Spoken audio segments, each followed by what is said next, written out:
You're listening to part 1 of a Barefoot Lawyer Reports episode on forced abortions in China.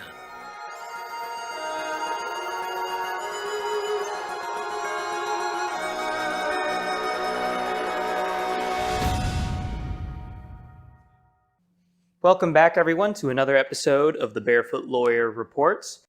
My name is Will Deathridge. I am the producer of the podcast. Today we're going to talk about the horrific practice of abortion in China. And joining me today, as always, is Chen Guangcheng. Thanks so much for being here, sir. Thank you, my friend.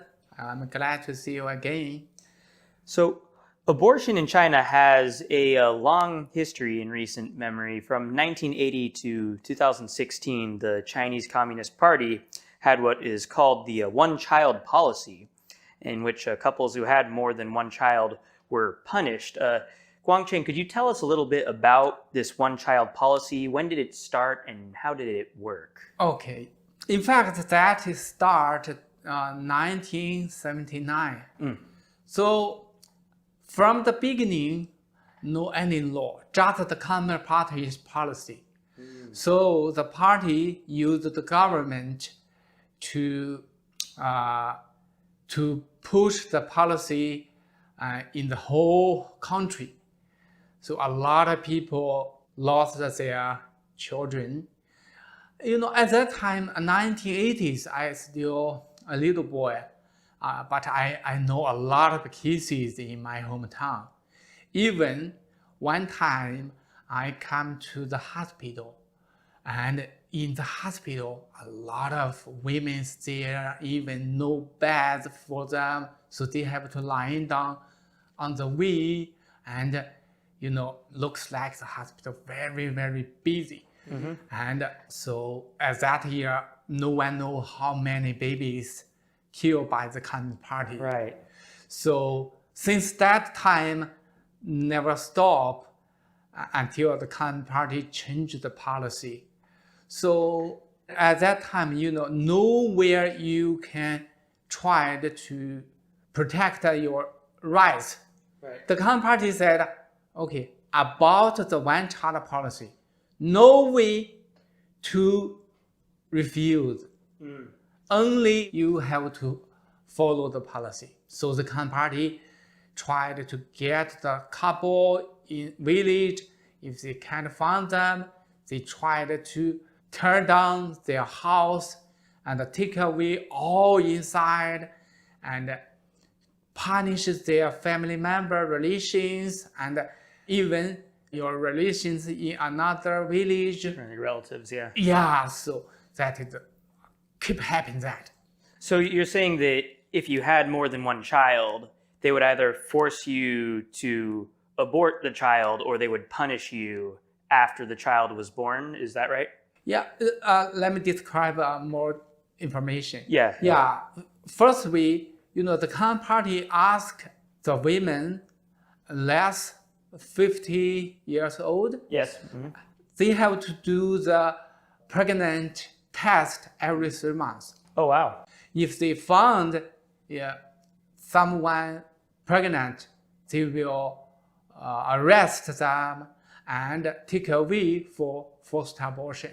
And later, even the first baby, not the second, even the first, before you pregnant, you have to apply permit from the one-child policy office. If they give you the permit, then you can have your first baby. Okay.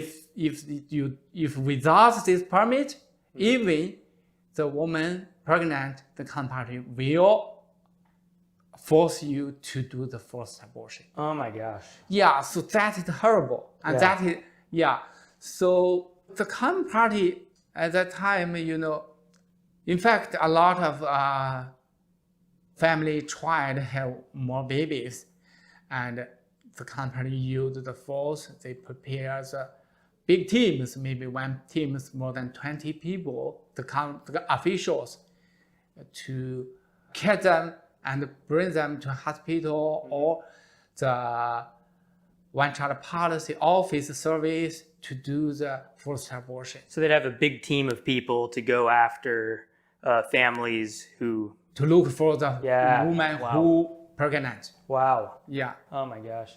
I know of a couple of people who were born either the second child or they were the first child and they were a girl, and the pregnancy wasn't, I suppose it wasn't certified by the Communist Party, so they were given up for adoption and sent to the United States. So I actually know a few people where I grew up who were given for adoption because their parents were afraid the Communist Party would find them and persecute them.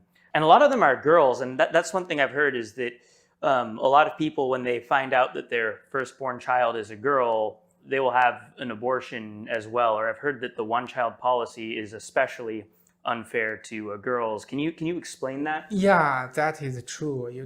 Just because the one-child policy, some couples, they will, after they pregnant, they will come to hospital or another office to try to find a way to use the CT to check what kind the baby. Yeah, the male or female. Yeah, if they checked if that is a girl, maybe they will abortion. Yeah, and tried to get the second one.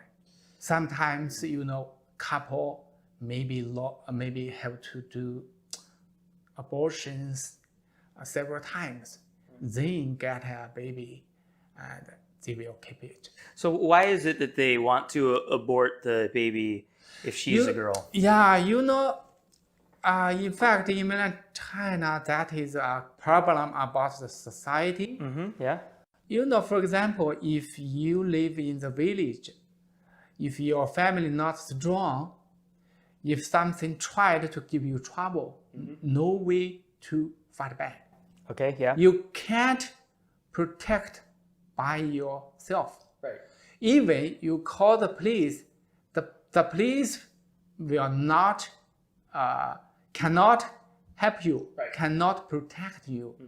You have to protect by yourself. Right.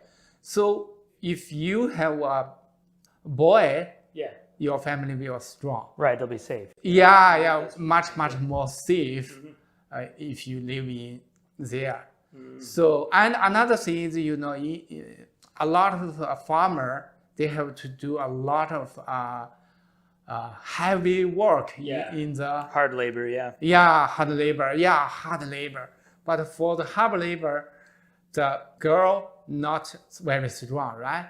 Yeah, if you are not very strong, you can't grow a lot of different plant in ground. Right. Yeah, so that your family will become very poor than another. So this is why a lot of family tried have a boy. Yeah. Later, the Communist Party situation, the Communist Party changed some policy about that. For example, the Communist Party later, 1990s, the party said, if your first one is a girl, and after your girl more than 8 years old. 8 years old, yes, and the woman after 30 years old, you can apply to have the second one. Wow, after 30 years old. Yeah, have to. If you have to. Wow. So yeah, of course that's unfair. Yeah. And of course, all the one-child policy is evil. Yeah, so that should not start from beginning, but that give a lot of Chinese people trouble. So I think no one likes it, but the Communist Party use the force to push that happen. Yeah, so can you explain why you think that is? Did they think that there was too large of a population to take care of? Why do you think the Chinese Communist Party was so adamant about a one-child policy for such a long time?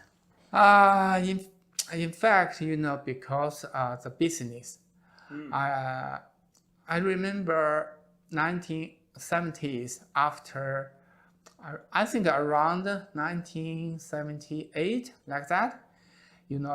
At that time, Deng Xiaoping controlled the power. Okay. And Deng Xiaoping tried to make a Chinese business better. Everyone get more money every year. The GDP, we call it GDP, right? Yeah, GDP, that's right, yeah. But some person told him, because our country have a lot of people, so we can't make our business very high to compare the Western country. Gotcha, like GDP per capita. Yeah. Yeah. So later, Deng Xiaoping tried to start the one-child policy to make the population, the number lower and lower. Yeah. So they start to do the one-child policy. Yeah, I heard some official in Beijing told me this story. Wow. You've been listening to part 1 of a Barefoot Lawyer Reports episode on forced abortions in China. Check back next week for part 2.